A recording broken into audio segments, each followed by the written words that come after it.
would like to follow that up with a few more facts. About 300 times more estrogen than you need in a day.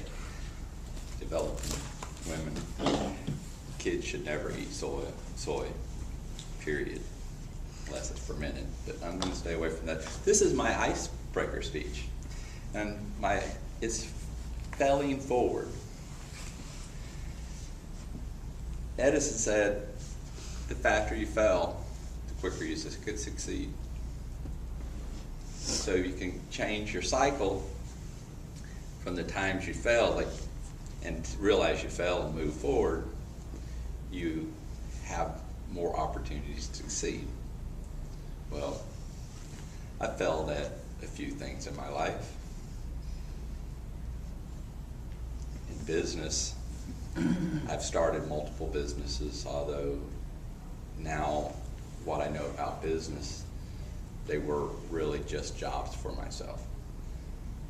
When I went to create my first real true business where I had people around me that had team to help me achieve success, I was very close to my product. It was an invention I called it at that time Athlete's Oasis. Well, I loved that product, and I loved it so much I almost killed it because I would not listen to successful entrepreneurs that have achieved great success when they told me my name was wrong. I'm thinking, how could that be?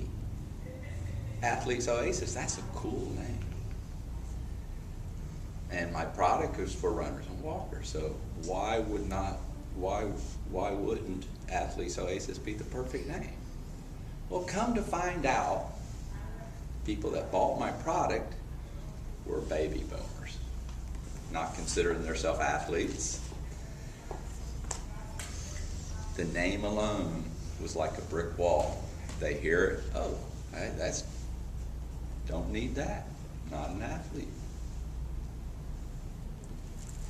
Anyway, that cycle was a very long cycle to the point to where I really realized, and at that point my business was dead, that I could not sell or market my product to the masses with the name that I had it at, because I was branded wrong. Everything about what I did was wrong.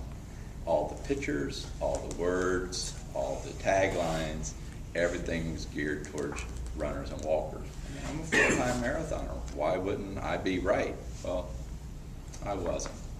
I changed the name, it's funny, last November to Water Weights, and just did a small test on it. And it's amazing. It's like night and day on product reception, how my product's perceived, and and the positive feedback I get on it, and the interest I receive on it right off the bat, as opposed to the uphill battle I used to try to fight. And people say, well, how could the name do that? Well, I didn't know either.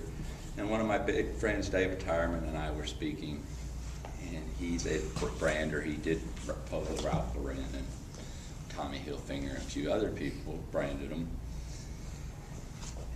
And because of that, he started to say, well, you have to realize when people they're set in their ways, you have to realize that you can't just change them. And by the time you do a marathon, before you can do a marathon, you should be running 10 miles a couple times a week. And I've done a few, so I was up to 10 miles, and then you have 4 months from that time you can do a marathon without hurting yourself. So me, myself, the name he was telling me, he said, well, you're trying to change people's habits, because think about it, if you're running 10 miles, it's a habit that you have. You have your habits of carrying water, how you stay hydrated. Well, you're not going to change someone's mind that already tried carrying a single water bottle like I changed my mind. You know, I tried to carry a single water bottle and hurt myself, so I invented a balanced set of water bottles, one in each hand, so when you cruise along, you get thirsty, you can drink. You know, nice, simple, easy product.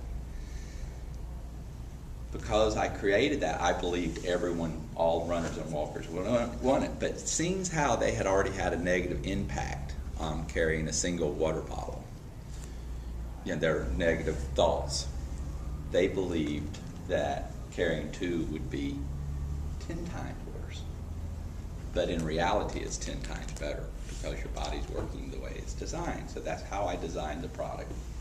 I do have 2 issued patents. I do have a trademark on Athletes Oasis, which I will be using that name. I am trademarked, although it's not registered, water weights on my new product line. I will have a full product line around my product, and I have just built my team. I have a VP of sales that took a product from 0 to 2.5 billion in 2 years. My chief marketing officer was Dow Chemicals' chief market maker. The smallest market he ever made was a $35 million market. He wrote my marketing plan. My brander, Dave Tyerman, came on board for stock. You don't try to get the same deal. Because he believes in my product and he believes in me. Now, that's just a portion of the branding he's going to do. He's not going to do his full $40,000 program for stock, but he's going to do a good portion for stock. That way, when I'm reaching out to investors, I can say, look, all these people came on board for stock, and each and every one of them did. They've had to work for stock in my company before they start getting paid in my company. Why did they do that? To give me money magnets so I can go out and raise all the necessary capital that I need in order to properly launch my business. We should be launching no later than November of this year. You'll see my commercials everywhere.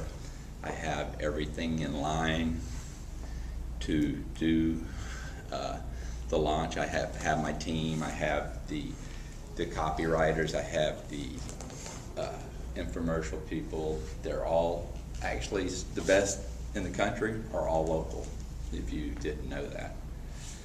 From Kevin Harrington, which I'm not using him, to Bob, and I can't remember his last name. Proctor. What's that? Proctor? No, Bob Proctor's not local. Although he's my friend, I got a picture with him. Anyway, basically that's it. I've had to fail to realize how to succeed. Without failing, I would have stayed too close to my product, and being too close to your product keeps you from letting other people do a job within a company to help it grow.